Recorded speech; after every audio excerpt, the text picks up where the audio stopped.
Thank you, Mr. Speaker. I'd like to also oppose the introduction of the proposed bill, the G. Ramji bill, which represents a deeply regrettable and retrograde step for our nation and our nation's commitment to the welfare of its most vulnerable citizens. My first objection, Mr. Speaker, as with others, is the ill-advised decision to remove the name of the father of the nation for the reasons already given, which I will not repeat. But this is not just an administrative tweak, sir. It's an assault on the very spirit and philosophical foundation of this crucial program. Mahatma Gandhi's vision of Ram Rajya was never a purely political program. It was a socio-economic blueprint rooted in the empowerment of villages, and his unwavering faith in Gram Swaraj was part of his vision of Ram Rajya.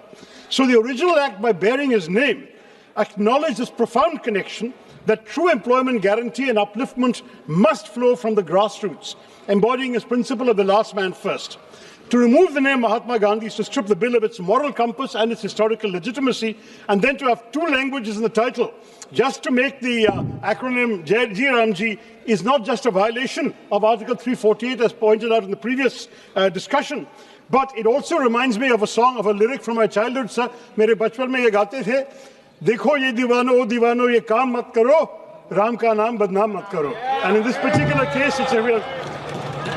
Sir, we must also seriously question the legislative intent behind the financial restructuring proposed in the bill. The proposal to impose 40% of the financial burden directly onto the state governments is not just fiscally irresponsible, it's a measure that threatens to make the entire program unviable, sir.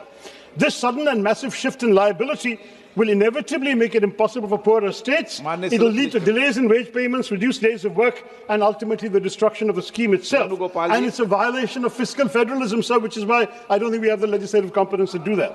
Finally, sir, it also makes it contingent upon executive notification. It allows the union to decide, sir, when and where the scheme will operate.